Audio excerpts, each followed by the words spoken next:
The first brisket ever made where my flat is not dry. As the brisket king of TikTok, this should be interesting. I am not trimming this brisket at all. The best. All right, we're starting off with two terrible options. He's using mayonnaise as a binder, and he says he's not gonna trim it.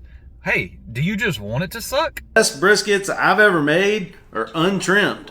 So a lot of amateurs will make this mistake. They try to get a little creative with a binder, not knowing that you don't even need a binder. All you need is salt or some type of seasoning. Rubbing this down with mayonnaise. And I've got to say it, if you're gonna use a binder, for the love of all things good, don't use mayonnaise. Get an awesome bark on this thing. We got our second bottle busted out. So this is another tactic a lot of rookies will use, is using like a dark colored seasoning. That way it kind of looks like it actually has a bark, when in reality it doesn't. So we got it set to 200 degrees. Fingers crossed this thing. You can cross your fingers all you want, but if you cook your brisket at 200 degrees, there is no world where that brisket will turn out correctly. Let's get a look. Wow.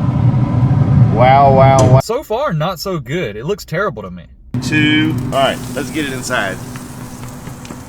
Definitely waited a little too long to wrap it.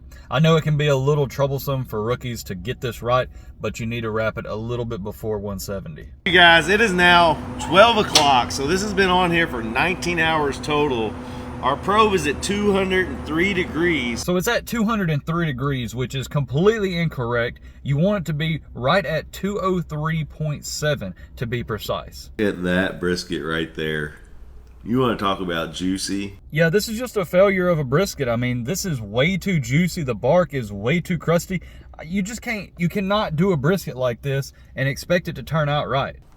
That is probably the juiciest, most tender bite of brisket I've ever had in my life. See, he even says it himself. He knows it's too juicy and it's too tender. You do not want your brisket like that, guys. Come on, get a grip.